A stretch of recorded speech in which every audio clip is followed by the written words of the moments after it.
Здравствуйте! Сегодня в этом видео я вам расскажу про 10 натуральных, можно сказать даже бюджетных удобрений, которые помогут улучшить ваше растение, сделать вид более здоровый, более зеленый. Некоторые растения от некоторых удобрений начнут хорошо и пышно цвести.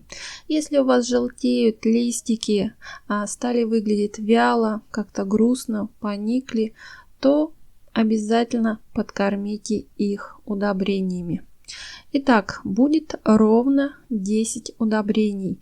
Я вам советую внимательно слушать, как готовить эти удобрения, для чего они, какую пользу несут растениям, и использовать правильно. Так как это органические удобрения, то их надо применять обязательно правильно. Вносить их не чаще, чем один раз в 2 недели. И обязательно после полива таким удобрением землю необходимо целиком просушить, чтобы грунт был целиком сухой. Итак, первое удобрение — это хит, можно сказать, must have. Пришел к нам из Китая. Очень популярное удобрение – это рисовая вода. В эту воду входят витамины А, С, Е, ПП, некоторые витамины из группы В.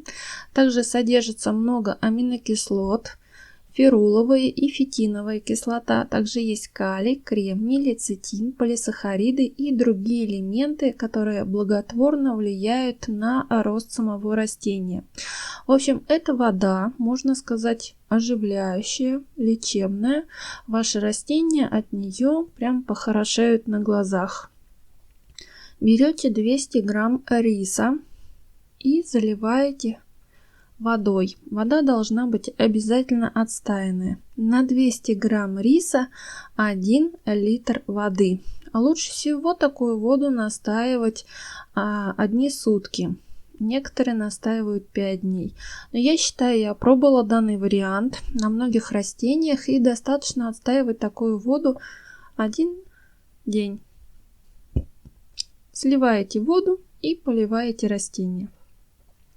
И вы заметите, что ваши растения стали выглядеть и правда зеленее, красивее, а некоторые даже заложили бутоны. Дело в том, что полисахариды, которые содержатся в рисе, они помогают растению формировать новые цветоносы, а также выпускать новые стрелки листов. В общем, это удобрение кладезь просто полезных веществ. Я вам советую, обязательно его попробуйте, так как оно натуральное, бюджетное, я бы сказала, потому что рис, в данный момент он стоит 50 рублей за килограмм. Довольно дешево. Итак, второе удобрение — это must have, тоже мой, достаточно хороший. Я им делюсь, я его пробовала. Я его сделала на основе дорогого французского удобрения, которое помогает зацвести растениям, и вообще стимулирует рост и листву. А смысл вот в чем. В апельсине и лимоне содержатся фруктовые кислоты, а также куча витаминов, полезных веществ и полисахариды, аминокислоты. В общем, кладезь просто полезных веществ, и благодаря этому растения начинают активно расти и, самое главное, цвести. Итак, нам понадобится 1 столовая ложка сока апельсина и 1 чайная ложка сока лимона. Все это развести в 1 литре воды. Вода должна быть отстойная. И изюминка к этому набору: мы добавляем 1 столовую ложку сахара. Для чего, в общем, нужен сахар? Сахар — это природный стимулятор роста. Хотя это не азот, отмечу, что это не азот, но когда вы им польете, вы заметите, что растения начинают расти именно как от азотной подкормки. Эти 3 элемента помогут вам просто преобразить ваше растение, и оно наполнится силой и энергией. Напомню, в соке апельсина содержится огромное количество витамина С. Много калия, кальций, магний, фосфор, фруктовые кислоты, полисахариды. Также присутствует витамин А, бета-керотин, Е, К, В1, В2, В3, В4, В5, В6, В9.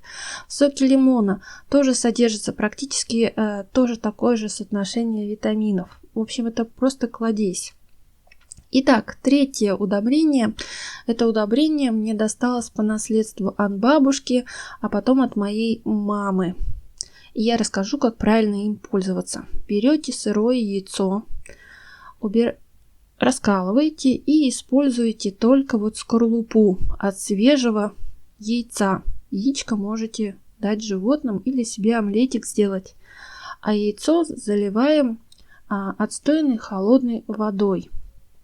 И настаиваем такой настой 1 день. Затем поливаем растения 1 раз в 2 недели.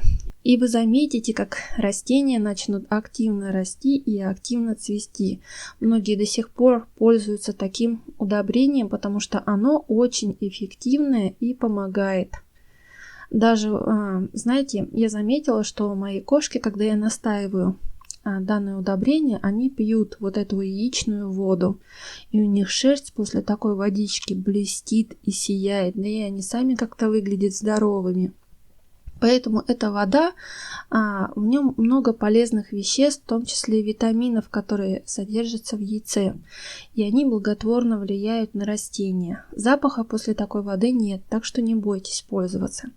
Итак, четвертое удобрение, тоже на основе яичной скорлупы. В яичной скорлупе содержится очень много карбоната кальция, много магния, натрия, фосфора, очень много железа, йода, кобальта, меди, молибдена, фтора, хлора, цинка и также калия. Но, например, если говорить о кальции, который составляет 99%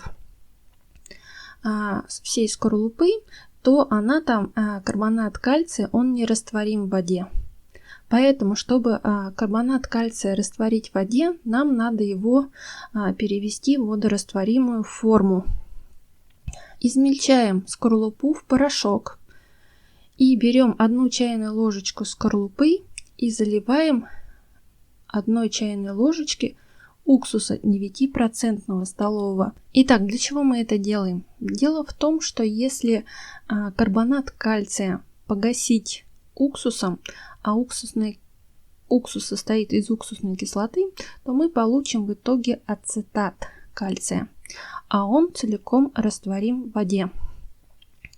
А если смешать карбонат кальция с лимонной кислотой, то мы получим цитрат кальция. И хочу отметить, что цитрат кальция, он мало растворим в воде, поэтому мы всегда используем уксус для того, чтобы освободить водорастворимый кальций. Очень эффективное удобрение. Я хочу сказать, что кальций очень полезен для растений.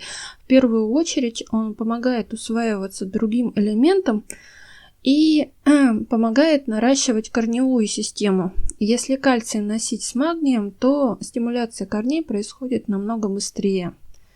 И растюшки растут намного быстрее. Итак, пятое удобрение, мое любимое, это куркума. Сразу скажу, что не богатый просто состав, который содержит витамин В1, В2, холин, В5, В6, В9, Е, витамин К, ПП, калий, кальций, магний, натрий, фосфор, железо, магний, купрум, селен, цинк.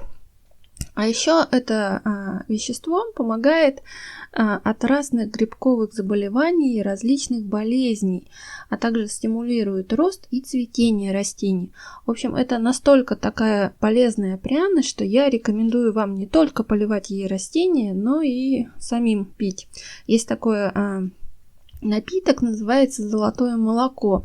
Когда молоко 200 мл смешивают с чайной ложечкой куркумы, добавляют немного перчика черного на кончике чайной ложечки, все перемешивают и пьют.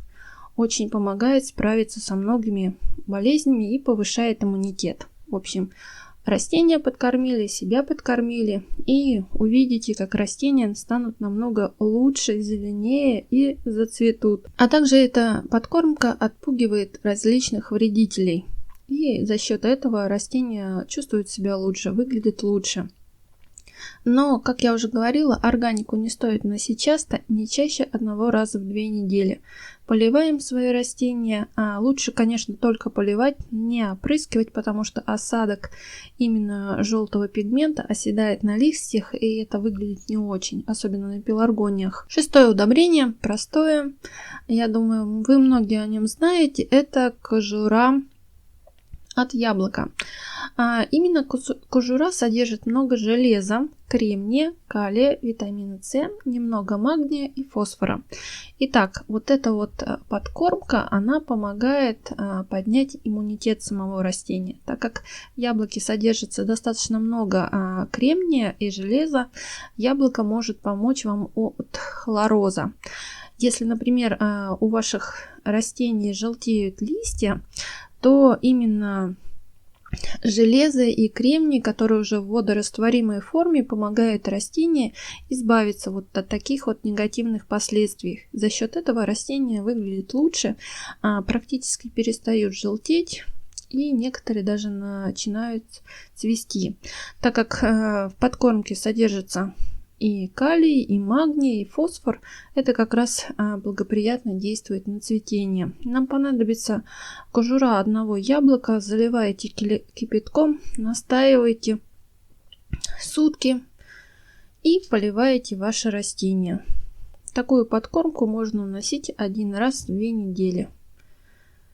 Вот. Обязательно следите за тем, чтобы грунт у вас целиком просыхал, чтобы не было каких-то негативных последствий. Видите, как хорошо впитывается вода в грунт. То есть у меня горшки целиком просыхают перед тем, как я их снова поливаю. Это вот особенность органики. Именно вот правильное использование органики. После этого вы можете заметить, что ваши цветы начали цвести. Они начинают выпускать цветоносы. Очень, кстати, удобная подкормка. Вы сделали настой, яблочко съели и полили ваше растение. Итак, 7-е удобрение очень популярное на моем канале, потому что в комментариях чаще всего о нем говорят, что это вот тоже must-have моих зрителей. И я с вами делюсь. Это кожура банана. Берете одну кожуру от одного банана, нарезаете и заливаете литром кипятка, настаиваете сутки и поливаете ваше растение. В банановой кожуре очень много калия, много марганца, немного фосфора, натрия, кальция, железа. От такой подкормки чаще всего растения повышают иммунитет. Ну, вы сами помните, что калий, он влияет на иммунную систему, также влияет на цветение, помогает продлить долгое цветение. У некоторых растений запускает цветение. Очень такая хорошая подкормка, которую любят пеларгонии, азалии, антуриум, замиокулькас. Ну и другие растения тоже вот. Особенно данную подкормку любят орхидеи. Вы, наверное, в первый раз, когда поливали и слышали об этой подкормке, ее чаще всего использовали именно для орхидей. Она помогает запускать цветение. Ну и продлевает цветение, если поливать недостаточно часто, а именно вот и иногда подкармливать. Очень эффективная. Некоторые даже опрыскивают данным удобрением, но я не советую это делать, все-таки это органика, только поливать по грунту. И старайтесь во время полива не заливать ваши растения. Используем также 1 раз в 2 недели. Полили и ждете, когда просохнет целиком грунт, чтобы использовать другое удобрение. Итак, 8-е удобрение очень простое. Берете минеральную воду. Я тут вот самая простая, то что вот недорого стоит, около 30-40 рублей за 1,5 литра. В этой воде содержится калий, магний, и еще вода хороша тем, что она газированная, то есть в ней содержатся частички кислорода, которые помогают активно развиваться растению, расти, цвести. В общем, я даже укореняла в минеральной воде. Некоторые черенки очень хорошо укореняются именно в минеральной воде. Наливаете в стаканчик воды. Количество воды используйте в зависимости от литража горшка. Если у вас, например, 2-литровый горшок, вы поливаете 200 мл данной воды. Кальций помогает наращивать корневую систему, магний и калий помогает цветению, а также стимулирует, чтобы растение не болело. А выглядело намного лучше и красивее, было зеленее. Таким удобрением я поливаю практически все свои цветы, когда у меня остается минеральная вода, которую я пью, но она уже застоялась. Я поливаю такой водой растения. Им, кстати, я скажу, очень нравится данное удобрение. Они даже как-то выглядят от такой минеральной воды стали намного лучше. Я знаю, что в некоторых городах есть минеральные источники. Вы можете брать там воду. А у нас недалеко от города тоже есть минеральный источник. Я иногда там наливаю пару 5-литровок. Кстати, растения очень хорошо после этого растут. Попробуйте, вам наверняка понравится. 9-е удобрение. Я скажу, что это удобрение просто потрясающе. По своему химическому составу это просто кладезь. В нем огромное количество йода, кремния, железа, различных витаминов, кобальта, очень хорошее содержание калия, магния, фосфора, витамина К и много витамина В12. А также в составе есть все витамины группы В, витамин С, Е, цинк, молибден, селен, марганец. В общем, вы поняли, что это морская капуста, ламинария. Кто не знает, ее можно купить в аптеке, а можно купить в магазине. Я ее вообще покупаю большими пакетами по килограмму, вот в таком вот сухом виде. Я просто обожаю с ней суп, типа наподобие мисо, и тоже витаминизируюсь. Я обычно завариваю себе, ламинарию съедаю, а водичка, которая оставляется, я поливаю растения. Как вы уже поняли, у меня настолько богатый состав, особенно богатый состав именно кремния, что в нем содержится кремний, который помогает просто поднять чахнущее растение, просто с нуля, можно сказать. И я рекомендую использовать данную подкормку для ваших растений. Вам понадобится 1 столовая ложка ламинарии на 1 литр горячей воды. Я обычно завариваю кипятком, но я знаю, что ее можно заварить и именно холодной водой. Просто по вкусу она отличается, если ее заваривать холодной водой и кипятком. Например, более насыщенный и яркий вкус получается именно от кипятка. По крайней мере, я люблю заваренную кипятком. Холодная она как-то склизкая, не очень. Давайте с вами польем этот красивый пышный кустик плющелистной пеларгонии. Это Ice Rose. Она любит такие подкормки. Также я хочу вас попросить, если вы знаете какие-то подкормки, которых в этом видео нету, поделитесь, пожалуйста, в комментариях, расскажите более интересные, которые вы уже пробовали, которые наверняка работают и дают какой-то определенный эффект. Поделитесь, пожалуйста, мне будет очень важно это услышать. Итак, последнее удобрение – это листья крапивы. Хотя многие скажут, что сейчас зима, где бы нам взять эту крапиву? На самом деле она стоит недорого, продается в аптеке, и вам надо-то всего ничего, 1 столовая ложка на литр воды. Заливаем кипятком, настаиваем сутки и поливаете ваши растения. Крапива хороша тем, что в ней много марганца, много витамина К, витамина С, меди, также много кальция, магния, натрия, фосфора. Также есть витамин А, В1, В2, холин, В5, В6, В9.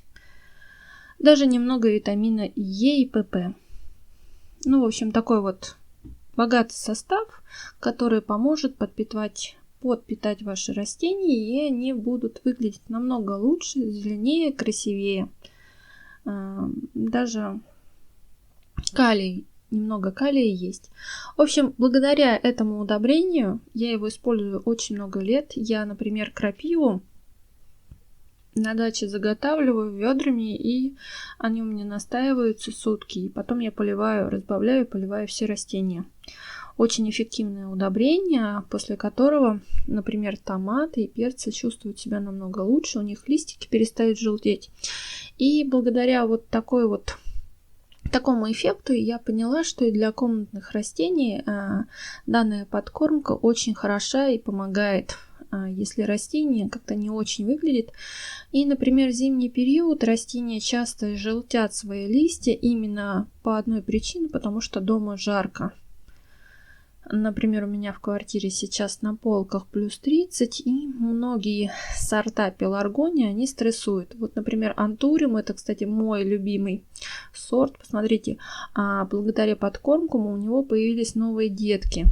Я покупала вот данный вид. Одна веточка была и одна маленькая детка. А сейчас посмотрите, какое количество новых деток образовалось. Это вот все благодаря подкормкам, которые я использую. Вроде бы антуриумы, они растут долго, но вот я заметила некоторые сорта, и после они у меня заболели, я их лечила, и так получилось, что после определенной манипуляции они активно начали выпускать деток. Я потом вам об этом расскажу как-нибудь, даже не знаю, как разделить видео, то ли лечить, то ли эффект показать, который я достигла благодаря лечению, то есть я не ожидала, что так получится. Ну вот, такое интересное растение, очень мне оно нравится. Это антуриум манила. Ну, это вот пеларгонии. Смотрите, тоже благодаря подкормкам, вроде сейчас январь, появились новые зачатки. Видите, возле земли начали появляться боковые побеги у пеларгонии плющелистной. Она, кстати, редко очень выпускает новые дополнительные побеги именно внизу. Чаще она выпускает верхние. То есть это все благодаря натуральным подкормкам, которые я вот стимулирую свои растения. И давайте подведем итог о том, как правильно использовать натуральные органические удобрения. Чем плоха органика? От нее может загнить растение. Если вы переборщите или будете заливать, у вас еще могут появиться мошки, могут появиться плесень. Я чаще всего новичку не советую использовать органику, потому что они увлекаются и постоянно заливают, и грунт потом начинает гнить. Поэтому давайте с вами договоримся, чтобы вы органику использовали правильно. Не поливайте органикой чаще, чем 1 раз в 2 недели, ну то есть 2 раза в месяц.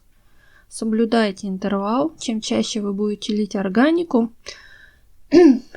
тем сильнее она будет разлагаться, и тем сильнее разложившиеся частички будут привлекать внимание каких-то насекомых и вредителей, например, тех же мошек, которые от органики прям колониями размножаются. Поэтому полили органикой, ждете, чтобы грунт целиком просох. Целиком, прям ничего вот там. Если появилась какая-то плесень, ничего страшного в этом нет. Просто собрали ручками и все убрали. Можно ватный диск взять и все убрать. Иногда такое бывает, например, от сахара. Ничего страшного в этом нет. Это микроорганизмы размножаются и появляется небольшая пленочка пушистая.